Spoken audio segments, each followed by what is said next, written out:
अर्थशास्त्र। ठीक है, क्या पढ़ने वाले? इकोनॉमिक्स। अब इकोनॉमिक्स में हम लोग किसके बारे में पढ़ते थे, हम बता थे, है ना? अर्थव्यवस्था के बारे में, है ना, मुद्रा के बारे में, बैंकिंग संस्थाओं के बारे में, मतलब समझ लो कि अपने ठेठ भाषा में कि रुपया से संबंधित चीजों में, है ना, फाइनेंशियल चीजों के बारे में पढ़ना का होता है अर्थशास्त्र में। ठीक है, तो अभी हम लोग को पढ़ना कितना चैप्टर है? क्लास 10 में हम लोग को 7 चैप्टर पढ़ना है। कितना चैप्टर? 7। देखिए हम पहला कहा अर्थव्यवस्था और इसके अर्थव्यवस्था और इसके विकास का इतिहास, इसके विकास का, ये पहला चैप्टर है। दूसरा चैप्टर जो होता है, दूसरा चैप्टर है राज्य राष्ट्र की आय, राज्य और राष्ट्र की आय। आय मतलब क्या होता है? इनकम। ठीक है, तो हम लोग इसमें देखें कि राज्य और राष्ट्र की इनकम क्या होता है, प्रति व्यक्ति आय क्या होता है, राष्ट्रीय आय क्या होता है, इसे हम लोग इसमें देखेंगे। थर्ड जो चैप्टर पढ़ना मुद्रा, बचत और साख। मुद्रा मतलब रुपया पैसा, करेंसी जिसको कहते हैं। बचत मतलब सेविंग, हाँ, बचत मतलब बचाना, है ना। और कहा जाएगा साख, साख मतलब होता है विश्वास। बताओ पैसा कोई कर्ज लेके जाता तो केकरा भी कर देगा, साथ रहता होगे ना। अब जेकरा पे विश्वास नहीं है तुमको, तुम पैसा दे देगा तो तुम पैसा दोगे नहीं। तो यहाँ पे साथ भी इम्पोर्टेंट है। बैंक लोन किसको देता है? उसी को देता है जिसमें रिटर्न करे की क्षमता हो। तेरा पास रिटर्न ना करे तो कम से कम उसका प्रॉपर्टी हो, जगह से अप्लाई कर ले, हम अधिकार है। तो मुद्रा, बचत और साख हम लोग देखेंगे जब पढ़ेंगे। तो चौथा हमारी वित्तीय संस्था है, हमारी वित्तीय संस्था है। वित्तीय संस्था मतलब क्या होता है? वित्त मतलब रुपया पैसा, मतलब फाइनेंस। तो रुपया पैसा अर्थात फाइनेंस से रिलेटेड, वित्त से रिलेटेड संस्था, जैसे कि बैंक हो गया, है ना, जितना भी बैंक होता है, राष्ट्रीय बैंक हो गया, है ना, कोऑपरेटिव बैंक हो गया, सहकारिता वाला हो गया, या फिर जो समूह होता है ना, ये सब क्या हो जाएगा? वित्तीय संस्था। अब कुछ ऐसा वित्तीय संस्था होता है जो रजिस्टर्ड ना हो, जैसे कि मान लो कि जो ब्याज वाला देता पैसा, जिसका हुकार, महाजन, ये सब जो होता है ब्याज देने वाला, तो वो सब भी एक तरह की वित्तीय संस्था है, लेकिन गैर सरकारी है। ठीक है, सरकारी नियमों में पढ़ेंगे तो पता लग जाएगा। ठीक है, पांचवा हमारा रोजगार एवं सेवाएं, रोजगार एवं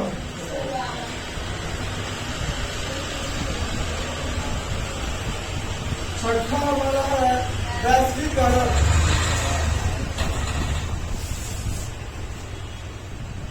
वैश्वीकरण।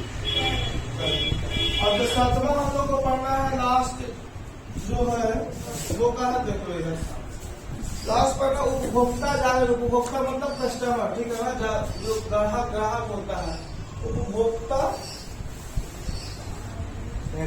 जागरण, उपभोक्ता जागरण एवं उपभोक्ता जागरण एवं संरक्षण। ये 7 चैप्टर पढ़ना है। अगर 7 नंबर क्लियर हो गया तो लगभग 20 नंबर टोटल क्लियर हो जाएगा, 20 मार्क्स। 20 मार्क्स के है भी, अगर तो क्वेश्चन भी ऑब्जेक्टिव पूछेगा लगभग 18-20 को। ठीक है, ऐसा नहीं है, इसका क्वेश्चन जो ऑब्जेक्टिव पूछेगा ना वो 20 को पूछेगा, 20 मार्क्स का है, लेकिन उसे मतलब नहीं है। हमको बनाना 20 में से 10 ना होता है, तो डबल क्वेश्चन पूछता है। ठीक है, फिर मान लो कि 20-18 क्वेश्चन ऑब्जेक्टिव पूछेगा और प्लस सब्जेक्टिव क्वेश्चन भी पूछेगा। कितना नंबर के? 8-10 नंबर के। तो 8-10 नंबर के पूछेगा तो मतलब 2 लॉन्ग क्वेश्चन और 4-5 शॉर्ट क्वेश्चन, 6 को रहेगा, 6 शॉर्ट क्वेश्चन। मान लो 3 दूनी 6, मतलब 6 शॉर्ट क्वेश्चन और 2 लॉन्ग क्वेश्चन। 6 में से बनाना रहेगा 3, 6 लॉन्ग क्वेश्चन, इसमें से बनाना रहेगा 3, शॉर्ट में से लॉन्ग 2 रहेगा, उसमें बनाना होगा 1। शॉर्ट वाला 2 नंबर का रहेगा, लॉन्ग वाला 4 नंबर का रहेगा। 10 नंबर हो गया। 10 नंबर का ऑब्जेक्टिव से बनाना है। ठीक है, तो अब इस तरह से है। अब देखो हम लोग पढ़ लेते हैं तो बहुत हल्का, है ना, लेकिन लोगों को लगता है कि इकोनॉमिक्स है बहुत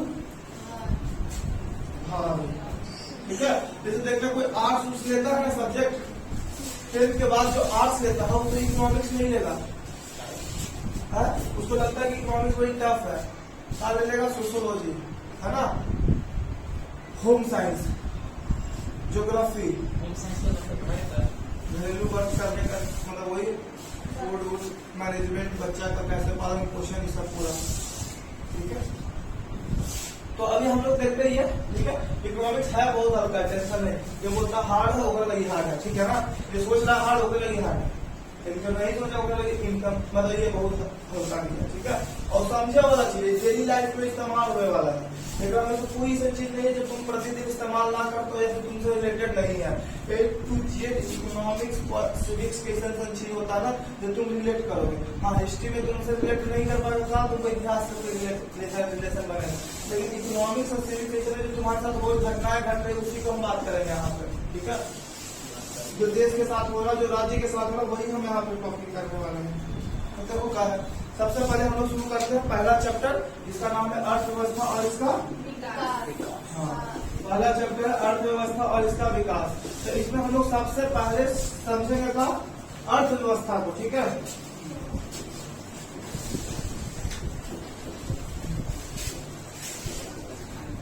कि आखिर अर्थव्यवस्था क्या है, और पहला क्वेश्चन भी बनता है कि अर्थव्यवस्था से आप क्या समझते हैं या अर्थव्यवस्था क्या है। और मोस्ट वीवीआई क्वेश्चन है, ऐसा नहीं कि नहीं है। अर्थव्यवस्था जो क्वेश्चन है ना, मोस्ट वीवीआई सबसे ज्यादा पूछे जाने वाला क्वेश्चन में शामिल है। ठीक है ना, कि अर्थव्यवस्था क्या है या अर्थव्यवस्था से आप क्या समझते हैं, अर्थव्यवस्था के क्षेत्र को लिखे, अर्थव्यवस्था के प्रकार को लिखे। ऐसे क्वेश्चन दोनों सिटी में से कोई एक सिटी में जरूर पूछता है और हर साल लगभग रिपीट कर देता है या सब्जेक्ट रिपीट कर देता है। इसको बढ़िया समझे कि अर्थव्यवस्था क्या है। ठीक है, तो अर्थव्यवस्था का जैसे समझने के लिए है ना, जितना भी व्यक्ति होता है उसको पैसा की आवश्यकता है। तो पैसा की कहाँ से आएगा, जब कोई काम करेगा, जब कोई काम करेगा तो व्यक्ति के पास क्या आएगा, आय आएगा। आय मतलब इनकम है ना, उसकी कमाई होगा। अभी इनकम में कई सारा क्षेत्र होता है। ठीक है, इनकम तो कई अलग अलग जगहों से आता है। जैसे देखो, अगर कोई खेती कर रहा है, ठीक है, अगर कोई उद्योग लगा रखा है, कोई मुर्गी पाल रहा है ना, कोई मजदूरी कर रहा है, कोई नौकरी कर रहा है, तो इस सब कोची के साथ है ये सब कहाँ का है ना, काम करेंगे तब ना पैसा आएगा। तो काम करना अगर हम बंद करते हमारे को पैसा आएगा नहीं आएगा। तो ये सब देखो, कोई भी व्यक्ति है ना उसको क्या चाहिए, पैसा चाहिए। अब पैसा के लिए क्या होगा, इस तरह का काम करना पड़ेगा। ठीक है, अब ये सब काम करने से क्या होता है, उसको कुछ पैसा मिलता है जिससे उसका जीविका चलता है। जीविका मतलब जीवन या आजीविका भी बोल सकते हैं। ठीक है, जीविका मतलब जीवन, जैसे कि जीवन जैसे है ना, हम पैसा नहीं कमाएंगे तो हम कैसे खाएंगे, नहीं खाएंगे तो हमारा जीवन नहीं चलेगा। तो संसार के सभी व्यक्ति, जितने भी संसार के लगभग लोग हैं, है ना, जो कि काबिल हो, जो काम करने के योग्य हो, ये ना कि मतलब जब उम्र 18 से कम है तो पहले की 14 से कम हो तो लेबर चाइल्ड वाला वो काम नहीं करेगा, जैसे उम्र 60 से अधिक वो काम नहीं करेगा, है ना, तो जो काम करने योग्य हो। ठीक है, तो संसार के सही व्यक्ति आय की प्राप्ति के लिए, किसकी प्राप्ति के लिए, आय की प्राप्ति के लिए क्या करते हैं, कार्य करते हैं। किस तरह का कार्य करते हैं, तो आर्थिक कार्य करते हैं। ठीक है ना, संसार के सभी व्यक्ति आय की प्राप्ति के लिए आर्थिक कार्य, तुम और भी काम करता होगा, है ना, जैसे मान लो घर में झाड़ू लगा दिया, तो तुम्हारा घर में झाड़ू लगाना आर्थिक काम नहीं है, काम तो है लेकिन वो आर्थिक काम नहीं है। तो पैसा नहीं आएगा, घर झाड़ू लगाएगा तो पैसा आएगा, वही लेकिन रोड पे लगाएगा तो पैसा आएगा, है ना। ठीक है, तो संसार के सभी व्यक्ति आय की प्राप्ति के लिए आर्थिक कार्य करते हैं, जैसे कृषि कार्य, उद्योग कार्य, मजदूरी, नौकरी, ये सब कुछ भी लिखो। ठीक है, जिससे आजीविका का संचालन होता है, जिससे उसका आजीविका चलता है, जिससे उसका जीवन चलता है, तो जिससे जीविका का संचालन होता है। ठीक है, तो इसे ही क्या करते हैं, इस पूरे प्रोसेस को अर्थव्यवस्था करते हैं। ठीक है, कि पैसा कमाए, पैसा कमाने के लिए हम कुछ काम किया, काम करने के बाद हमारा जीवन चलेगा, तो वो सब है पूरा अर्थव्यवस्था। ठीक है, जैसे हम बोलते हैं कि हमारे देश की अर्थव्यवस्था कहाँ हो रहा है, बढ़ रहा है, ग्रो हो रहा है, नहीं हो रहा है, तो किसी परिवार की अर्थव्यवस्था। ठीक है, ये तो पर्टिकुलर इंडिविजुअल का समझ रहे थे। अब हम एक देश और एक परिवार को लेकर पढ़ते हैं, उसके बाद हम समझते हैं। ठीक है, तो इसका हम मतलब बता देगा कि संसार के सभी व्यक्ति आय की प्राप्ति के लिए आर्थिक क्रिया करते हैं। संसार के सभी व्यक्ति आय की प्राप्ति के लिए आर्थिक क्रिया करते हैं, जैसे कृषि कार्य, उद्योग कार्य, है ना, सेवा कार्य इत्यादि, ठीक है, जिससे आजीविका का संचालन होता है। तो इसे ही क्या कहते हैं? आर्थिक। अब जैसे मान लो परिवार है,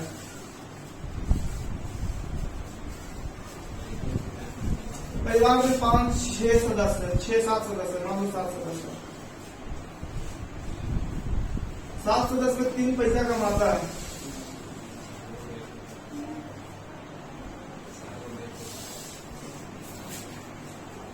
4 में मान लो का बूढ़ा होगा, ओल्ड मैन, और 3 को बच्चा होगा, ये पैसा कमाएगा। जो काम करे वाला व्यक्ति पैसा कमा रहा, 3 पैसा कमा रहा। अब पैसा कमा के मान लो कि 3 मिलकर 1 लाख रुपया कमा लेता महीना के, ठीक है, और ज्यादा बोलिए कोई नहीं बोलेगा, ज्यादा बोलेगा। अगर बढ़िया काम कर रहा, 3 आदमी काम कर रहा, 1 लाख रुपया कमाएगा। 3 आदमी के बोला जाता है, एक आदमी का कितना है? 35,000 रुपया है। अब जगह घर में 3 नौकरी हो, 35,000, 40,000 सैलरी हो जाता है ना, 4 साल 5 साल 10 साल बाद कमा ही लेगा। अब 1 लाख रुपया कमा रहा, अब इसमें 3 बच्चा, तो 3 बच्चा के पढ़ाई में मान लो 15,000 रुपया खर्च हो जाता है, ठीक है, हो जाता है जब बड़ा बड़ा स्कूल करेंगे, ठीक है। इसके अलावा घरेलू सामान में 15,000 रुपया खर्च हो जाना, घर के खाए पिए सामान में, है ना, 30,000 खर्च। इसके अलावा मान लो फ्यूचर प्लानिंग के लोगों ने कर रखा है कि फ्यूचर के लिए पैसा जमा करता है, LIC सब जो होता है ना, उसमें मान लो कि हर महीना 20,000 रुपया जमा करता है, ठीक है। 10-20,000 मतलब 4-5 मान लो कि बिजली बिल, है ना, गैस, ये सब रंग मिला के 15,000 और खर्चा। ये सब पूरा जो इसका कमाई 1 लाख रुपये कमाया, जो पूरा खर्च किया, तो पूरा का पूरा प्रोसेस एक अर्थव्यवस्था का पार्ट है, ठीक है। कि यहाँ पे कहा पहले पैसा कमाया, फिर खर्च किया, फिर उसका जीवन चला, है ना, तो वो क्या हो गया? अर्थव्यवस्था। इसी प्रकार से कोई देश को देखा जाए तो देश के लिए लिखा होगा, देश के जितने नागरिक पैसा कमा रहा है, तो कमा रहा तो टैक्स पे कर रहा है, तो टैक्स पे करा तो किसके पास जाता है? सरकार के पास जाता है। अब सरकार उस टैक्स को क्या करती है? खर्च करती है जनता के विकास कार्यों में, सड़क बनवाई, है ना, गली लाइट, ये वो जो भी कुछ स्टेडियम, पार्क, रोड्स जो कुछ बन रहा है, तो कहाँ से बन रहा है? जनता के पास खर्च हो रहा है ना। तो बिल्कुल ही पूरा प्रोसेस ही क्या कहलाता है? ये सब अर्थव्यवस्था का पार्ट है। अब अर्थव्यवस्था मतलब देखो कहाँ किसके क्षेत्र होते हैं? अर्थव्यवस्था के कई क्षेत्र होते हैं, जिसमें अर्थव्यवस्था के 3 क्षेत्र हम लोग को देखना जरूरी। अर्थव्यवस्था के कितने क्षेत्र होते हैं? 3। अर्थव्यवस्था के क्षेत्र मतलब कहाँ से पैसा आवेगा भाई? क्षेत्र मतलब वो क्या आवे के साधन, कहाँ से आ सकता है? तो सबसे पहले कृषि कार्य, दूसरा है उद्योग कार्य, तीसरा है सेवा कार्य।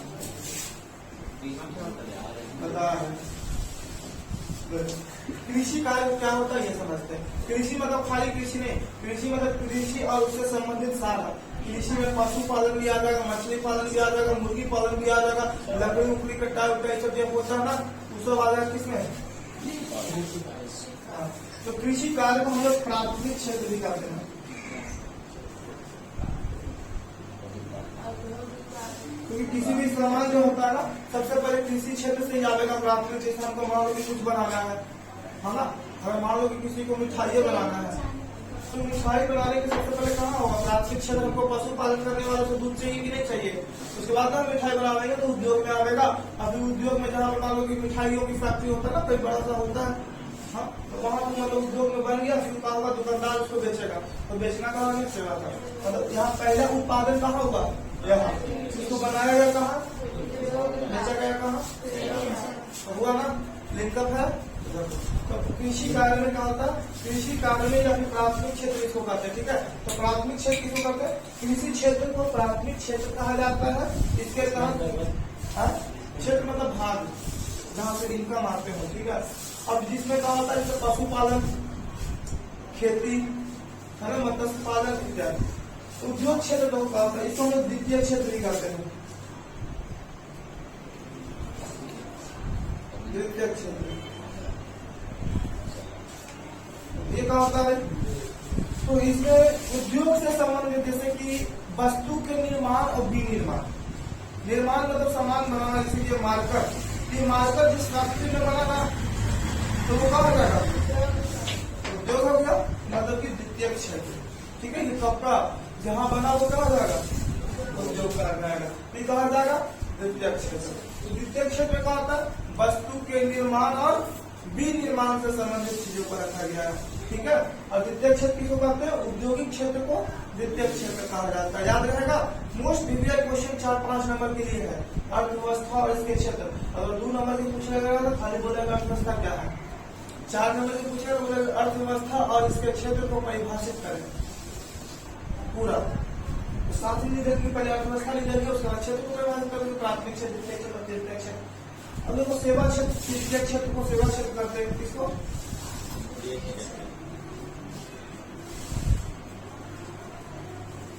तृतीय क्षेत्र।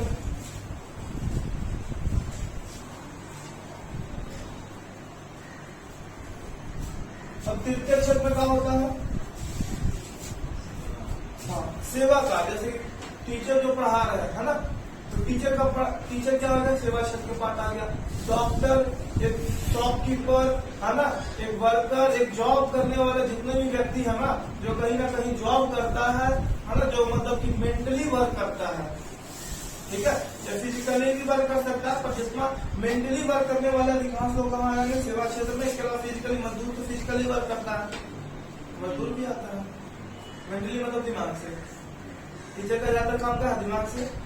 तो हाथ कुदाल चलाना है, शारीरिक मेहनत नहीं ना करना है, लेकिन वही देखा जाए तो एक मजदूर, उसका काम क्या है? फिजिकल वर्क है, मेहनत करना पड़ेगा, है ना। इस तरह से देखा जाए एक एक्सरसाइज टीचर है ना, ट्रेनर, उसके पास फिजिकल वर्क है ना। लेकिन उसी तरह से देखा जाएगा डॉक्टर अगर मान लो कोई नॉर्मल डॉक्टर फिजिशियन है तो खाली दवाई से करेगा ना, बस पूजा पर इधर क्या दवा चेक कर दोगे, तो अगर फिजिकल वर्क करके जरूरत उतना नहीं।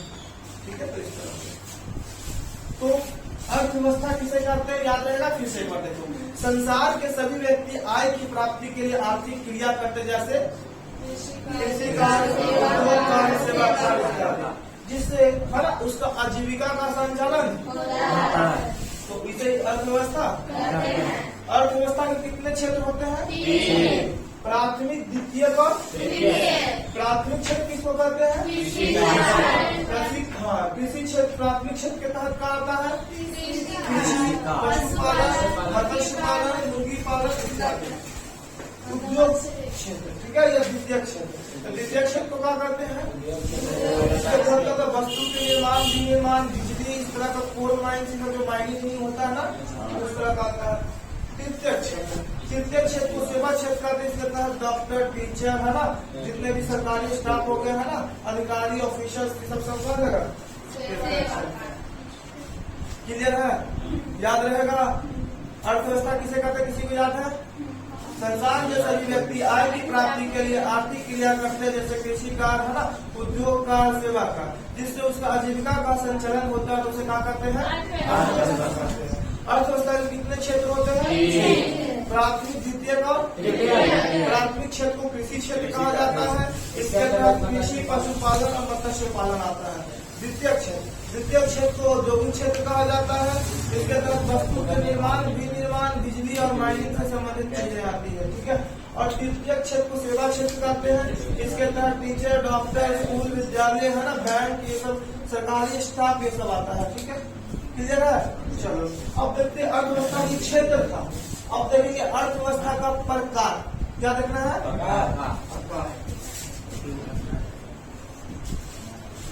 देखो अर्थव्यवस्था का प्रकार समझोगे। अर्थव्यवस्था के 3 प्रकार होते हैं। कितने प्रकार होते हैं? अर्थव्यवस्था के कितने प्रकार है? पहला का है तो पहला पूंजीवादी,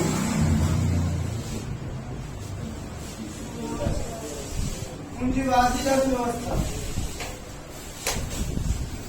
और दूसरा का है तो दूसरा प्रकार है समाजवादी अर्थव्यवस्था।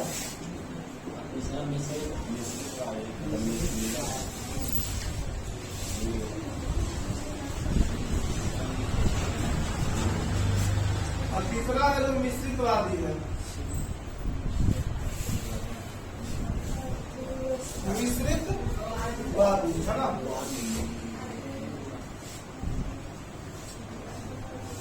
अर्थव्यवस्था जो ध्यान से समझिए, पूंजीवादी अर्थव्यवस्था क्या होता है ना। तो पूंजीवादी अर्थव्यवस्था वह व्यवस्था या वैसा व्यवस्था है जहां उत्पादन के संसाधनों पर निजी व्यक्ति, निजी मतलब प्राइवेट, पर्सनल है ना। जैसे कि मान लो कि जैसे हम ट्रेन से जा रहे हैं, तो ज्यादातर समाजवादी या निश्चितवादी देशों में क्या होता है, कई चीजें सरकारी होती है, लेकिन पूंजीवादी देशों में क्या होगा कि ट्रेन भी प्राइवेट होगा, कोई उसका मालिक होगा, इंडिविजुअल कंपनी या कोई व्यक्ति, ठीक है। तो जब वो पूंजीवादी अर्थव्यवस्था में क्या होता है ना कि जो अपना निवेश करता है ना कोई व्यक्ति, वो क्या होता है कि निजी व्यक्ति के अधिकारों में होता है, ठीक है ना। तो उत्पादन के साधनों पर किसका अधिकार होता है, निजी व्यक्ति का। तो हम उसे क्या करते हैं, पूंजीवादी अर्थव्यवस्था। तो पूंजीवादी अर्थव्यवस्था वह व्यवस्था जहाँ उत्पादन के साधनों पर निजी व्यक्ति का अधिकार होता है, तो उसे क्या करते हैं। हाँ। अब जैसे में कौन कौन सा देश है पूंजीवादी अर्थव्यवस्था को फॉलो करता है, तो अमेरिका है ना, जापान, चीन नहीं, जापान, अमेरिका, जापान, ऑस्ट्रेलिया इत्यादि, ठीक है। अमेरिका, जापान, ऑस्ट्रेलिया इत्यादि। चीन नहीं है, चीन समाजवादी है। कैसे हम बताते हैं, ठीक है। अब देखो समाजवादी अर्थव्यवस्था का मतलब जहां उत्पादन के संसाधनों पर निजी व्यक्ति का अधिकार ना हो करके सरकार का अधिकार हो। किसका अधिकार हो, जो वहां गवर्नमेंट है ना उसका अधिकार हो, ना कि कोई निजी व्यक्ति का अधिकार हो। तो हम उसको क्या कहेंगे, अर्थव्यवस्था है ना।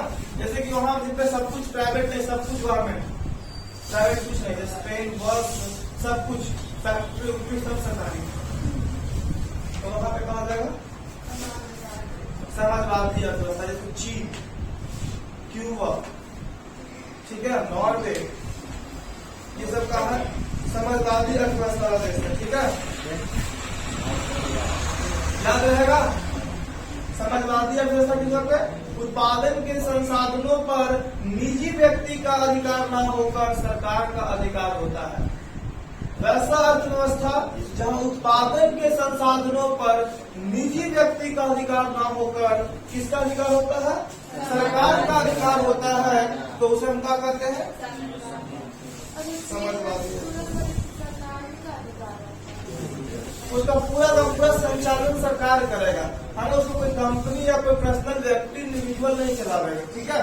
जैसे कि यहाँ पे हम लोग देखते हैं ना कि पूंजीवादी अर्थव्यवस्था में अभी जो अगर देख लेगा स्कूल, तो पूंजीवादी अर्थव्यवस्था में ज्यादातर स्कूल का होगी प्राइवेट होगा।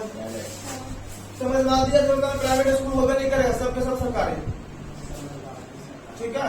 अब मिश्रितवादी अर्थव्यवस्था कहाँ है, जहाँ दोनों के अधिकार हो, मिलल जुलल हो, ठीक है। किसका, निजी व्यक्ति और सरकार दोनों। वैसा अर्थव्यवस्था जहां उत्पादन के संसाधनों पर निजी व्यक्ति और सरकार दोनों का अधिकार होता है, तो उसे क्या कहते हैं, मिश्रितवादी। अगर बढ़िया एग्जाम्पल का भारत में सरकारी स्कूल भी चलता है, प्राइवेट स्कूल भी चलता है ना। भारत में सरकारी फैक्ट्रियां भी है, प्राइवेट फैक्ट्रियां भी है, ठीक है। भारत में प्राइवेट हॉस्पिटल भी है, सरकारी हॉस्पिटल भी है। और भारत में प्राइवेट रेलवे भी आ गया, है ना। भारत में प्राइवेट एयरवे भी है, सरकारी एयरवे भी, ज्यादा तो प्राइवेट है आजकल, ठीक है। तो मिश्रितवादी अर्थव्यवस्था समझ में आया। चलो, पूंजीवादी, समाजवादी और मिश्रितवादी एक बार फिर से देख लेते हैं। वैसा अर्थव्यवस्था जहाँ उत्पादन के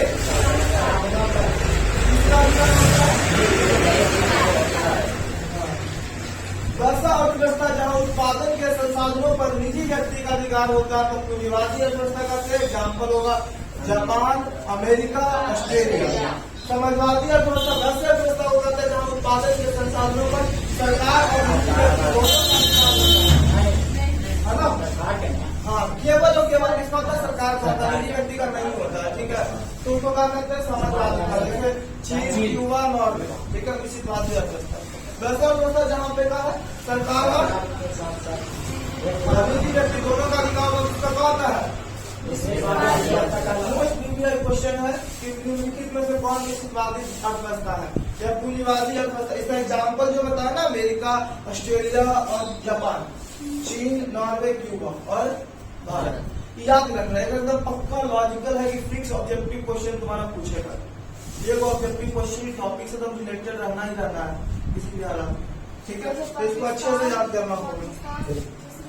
हाँ, पाकिस्तान नहीं कर सकते निश्चितवादी। चलो, इसके अलावा देखो, अभी हम लोग देखेंगे इसको, एक और हम लोग को तालिका दिया गया है, ठीक है ना। ओकरा कोई जरूरत नहीं, पर समझने के लिए उसको देख सकते हो, ठीक है ना। कि जब भारत आजाद हुआ था ना, तो आजादी से पहले 1901 ईस्वी में, ठीक है, आजादी से पहले 1901 ईस्वी में सबसे ज्यादा कृषि क्षेत्र से था। सबसे ज्यादा पैसा कहाँ से आता था? प्राथमिक क्षेत्र से, ठीक है।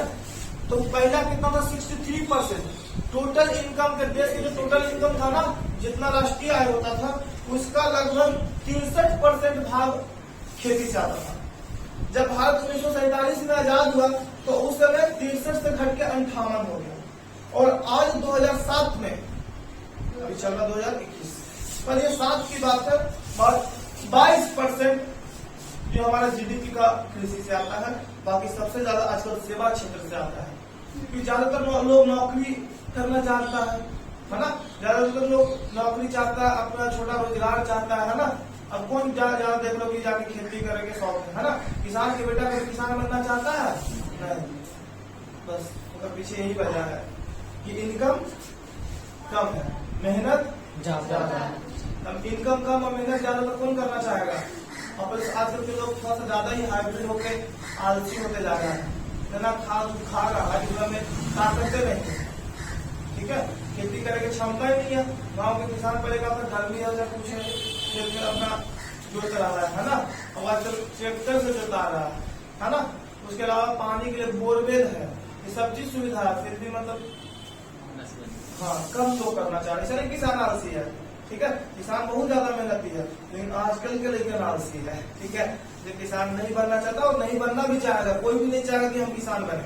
उसके पीछे एक ही वजह है कि उसका इनकम कम है। जब किसान की इनकम ज्यादा हो जाएगा ना, हर कोई किसान बनना चाहेगा, ठीक है। अब एक किसान का मुश्किल से जो होता है धान उगाया, और उसकी भारत में भी प्रॉब्लम है कि किसान के पास जमीनें बहुत कम है। सुना किसी के पास 20 बीघा, 50 बीघा, 30 बीघा जमीन है? नहीं, सबके पास आजकल 1 बीघा, 15 कट्ठा, 10 कट्ठा, 2 बीघा, 3 बीघा जमीन है। कम जमीन पे खेती करने में ज्यादा खर्च होता है और इनकम कम होता है। अब जिनके पास बड़ा, पहले कहा कि एक किसान के पास बहुत ज्यादा होता था, 20 बीघा, 25 बीघा, 50 बीघा। रियलिटी है कि कैसे होता था। मान लो कि तोरे परिवार के पास होगा, अगर एग्जैक्टली कोई देखे तो, जैसे मान लो तुमके पास अभी 5 कट्ठा जमीन है, लेकिन मतलब फिक्स है कि तुम्हारे पापा या तुम्हारे जो भी पापा हो, मतलब मान लो कि 5 भाई, 4 भाई, 3 भाई, मान लो कि 2 भाई होगा। लेकिन मान लो कि तुम्हारे दादा के पास 10 कट्ठा जमीन था, तुम्हारे दादा मान लो कि 5 भाई होंगे। अगर मतलब कि 5 भाई, मतलब तुम्हारे दादा के पापा उनके पास 50 कट्ठा जमीन होगा, 50 कट्ठा में 2.5 बीघा हो गया। अब उनके मान लो कि 3-4 भाई होंगे, तो मान लो कि 10 बीघा जमीन होगा। तो जमीन का होता बढ़ते बढ़ते बढ़ते बढ़ते छोटा होते गया। अब छोटा होने के कारण कहा गया, बताओ, अब ये जमीन इधर पर 2 कट्ठा है, इधर पर 1 कट्ठा है, इधर पर आधा कट्ठा है, इधर पर 3 कट्ठा है। खेती करने में दिक्कत होगा कि नहीं होगा? बहुत दिक्कत होगा। पहले क्या होता है, एक ही जगह पर सब प्लॉट होता है, पूरा का पूरा। चल एक बार लगाओ, करते जाओ, है ना। अब कहा इसे मोई या टुकड़ा टुकड़ा टाइप करना कि खेती करना थोड़ा डिफिकल्ट हो गया, ठीक है। खासकर कई जगह जैसे शहरी इलाकों में, गाँव में तो थोड़ा ठीक ठाक ही है, लेकिन जो शहर के आसपास के जो गाँव है वहाँ पे भी प्रॉब्लम है। बिहार में भी कुछ ज्यादा ही प्रॉब्लम है, ठीक है। बिहार में कुछ ज्यादा ही प्रॉब्लम है। देख लिया करो, कहीं से जाके 1-2 कट्ठा 3 कट्ठा जमीन है ना। अब 2 कट्ठा में जाकर धान रोपेगा, 2 कट्ठा में कितना धान की खेती होगा? और 1 साल ऊपर जीवन चल जाएगा, प्रॉब्लम है। अब आते हैं अपने टॉपिक पे। अगला जो हम लोग को पढ़ना होगा, पढ़ना है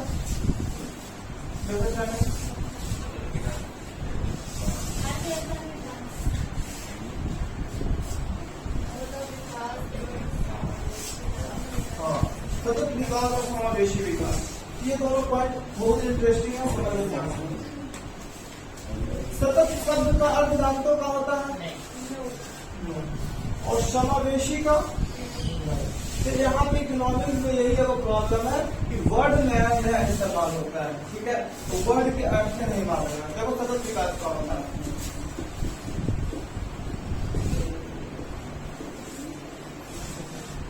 सतत मतलब लगातार,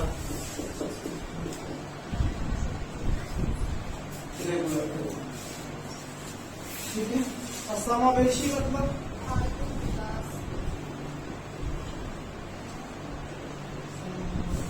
सभी वर्गों का विकास।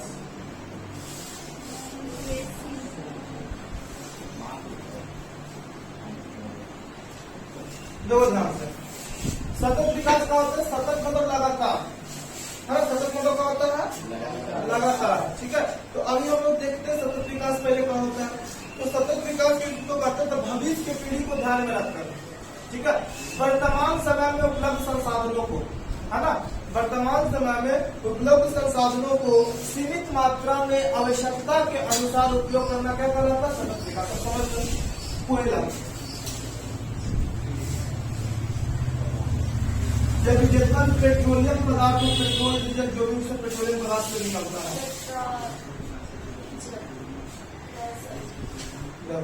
तो इसकी मात्रा का है फिक्स है कि हमारी धरती पे कोयला इतना ही है, पेट्रोलियम भी फिक्स है, ठीक है। अब हम इसको लगातार इस्तेमाल करते जाए, पूरा दिन दहाड़े जितना खपत करना करते जाए, इस समय के बाद क्या हो जाएगा, ये खत्म हो जाएगा, इन हो जाएगा ना, इसी प्रकार से ये भी इन हो जाएगा।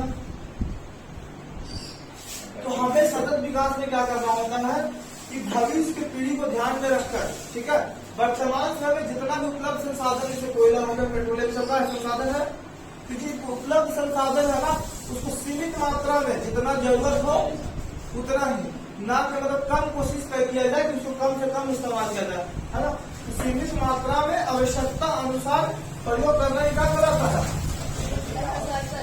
सतत विकास।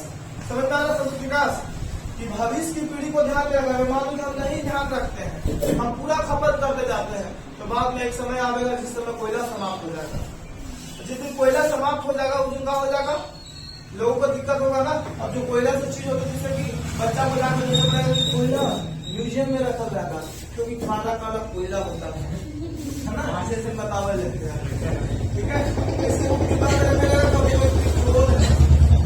डीजल हो सकता है सर, खपत होना कोई बड़ा बात नहीं है, लेकिन उसके लिए हम विकल्प तैयार कर लेंगे। पता नहीं कोयला खत्म होते रहेगा, कोयला की जगह पे कई सारे विकल्प आ जाएगा, नहीं हो कोयला रहेगा तो उसके लिए हम इस्तेमाल कर सकते हैं। जैसे पेट्रोल खत्म हो जाएगा तो पेट्रोल डीजल खत्म होने तक का गाड़ी पेट्रोल डीजल से चलेगा, वो जब बिजली नहीं आ जाएगा, इलेक्ट्रिक गाड़ियां नहीं आ जाएगी, आ जाएगा, अभी भी आ है ना, गाड़ी चार्ज होगा 2 मिनट में चार्ज, 1 मिनट में चार्ज, गाड़ी चलो 200 किलोमीटर चलो। हर जगह पे जैसे पेट्रोल पंप होता है, वहाँ पे हर जगह पे इलेक्ट्रिक चार्जिंग स्टेशन होगा, और वहाँ पे इलेक्ट्रिक चार्जिंग स्टेशन में क्या होगा, गाड़ी जाएगा, लगेगा, 1 मिनट में चार्ज होगा, गाड़ी निकल जाएगा, 200 किलोमीटर 300 किलोमीटर चलो। अब जितना क्या करोगे उतना देर में चार्ज करेगा गाड़ी, उसका भी चलेगा, है। अब उससे बताओ क्या होगा, कोई डीजल नहीं जाएगा तो खपत कमेगा ना, उसकी जगह पर विकल्प तैयार कर लेंगे ना, इसी तरह से, ठीक है। चलो, तो ये हम लोग सतत विकास समझ आ गया कि भविष्य की पीढ़ी को ध्यान में रखकर वर्तमान समय में उपलब्ध संसाधनों को सीमित मात्रा में आवश्यकता अनुसार प्रयोग करना ही क्या कहलाता है, सतत विकास।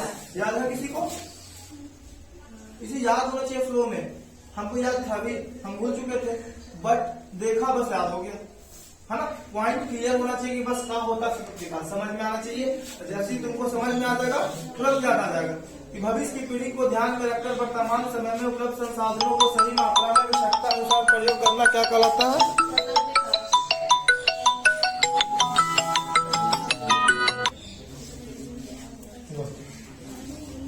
तो भविष्य की पीढ़ी को ध्यान में रखकर वर्तमान समय में उपलब्ध संसाधनों को सीमित मात्रा में आवश्यकता अनुसार उपयोग करना ही क्या कहलाता है।